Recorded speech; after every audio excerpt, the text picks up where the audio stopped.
Well, Beau, Yeah. Jared, Beau, Varuna, here we are breaking down the longboard. The first one. First of many, I think, given the way it felt. Well, fortunately, it's yours. Lucky there, yeah. Stoked. But I'm very excited to ride yours also. Nah. I know that I think timber works for the longboard.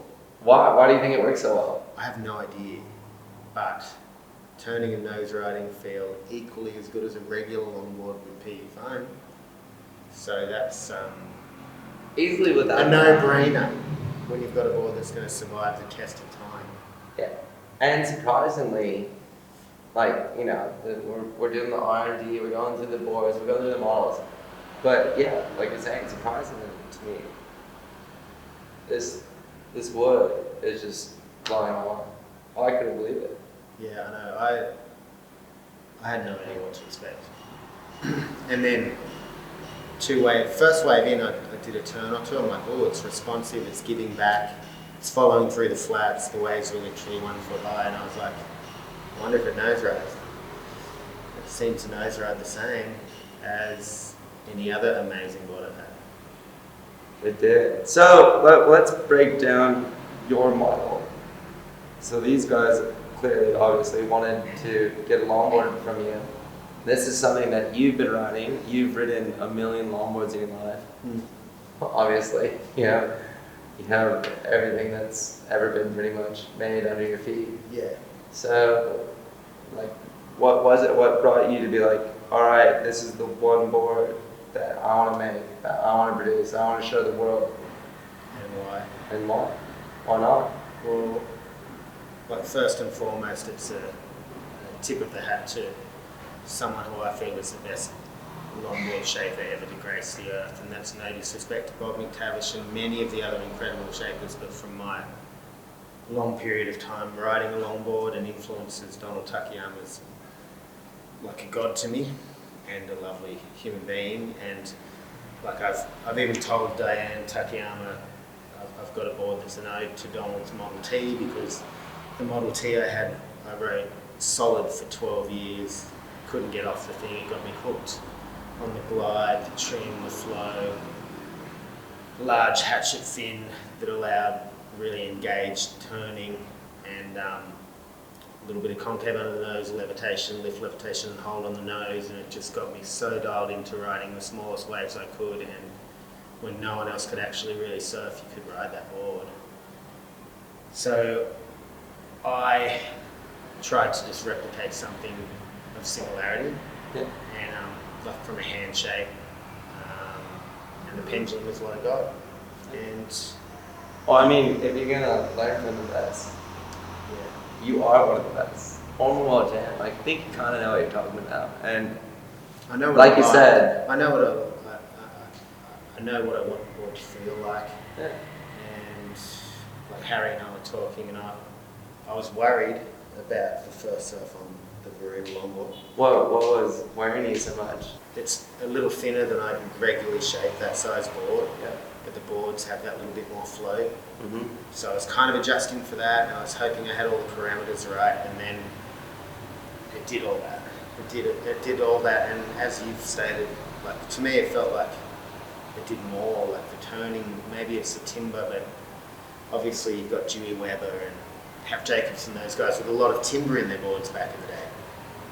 So you're going to get, the boards are rigid, and you've got to kind of hang on for the ride, you know? And that's what you were saying last night when you were standing there at dinner, like in trim, midway through main course. I was like, trimming is the thing for sure. And I think there's probably an added bonus to the overall momentum drive with timber, is what I've ascertained from the few surfs I've had.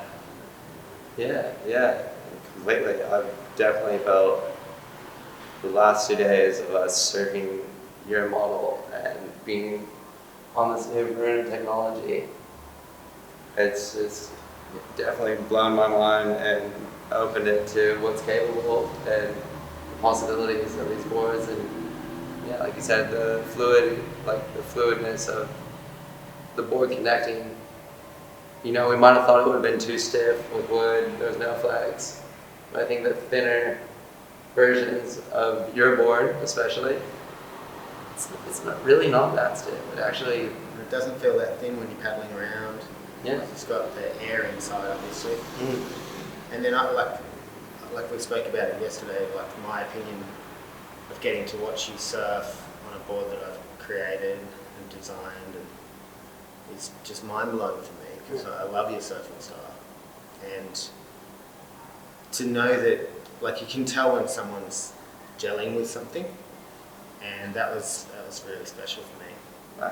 Same, back at you. Such a, like, I've always wanted to surf your boards. You're one of my good friends, one of my favorite surfers, you know, an inspiration my whole life. And yeah, it was amazing to surf with you, Fitzy, you get the rest of the crew, and like seeing their interaction and the just froth of everybody.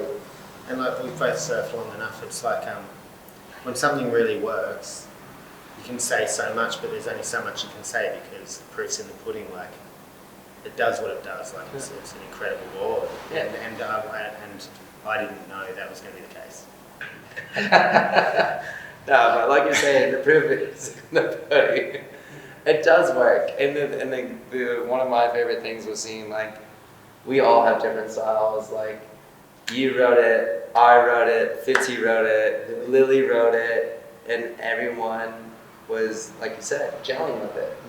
There was no hesitation, there was no drawbacks of, oh, I'm gonna wait, and here's the section, the board's gonna, you know, function at this certain time and moment. Everyone just got on it, caught waves.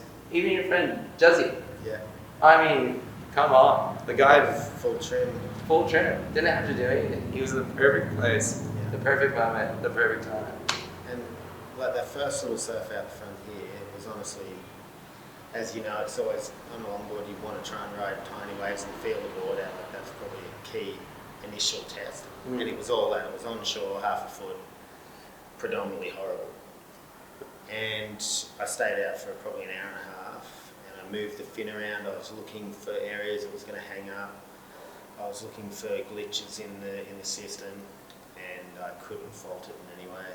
And which was mind blowing, because I was really thinking there'd be areas where I'm like, no, that was pushing water. No, that was. I mean, it could obviously be me stumbling, but it felt like there was no loss in translation between me and the board, and vice versa.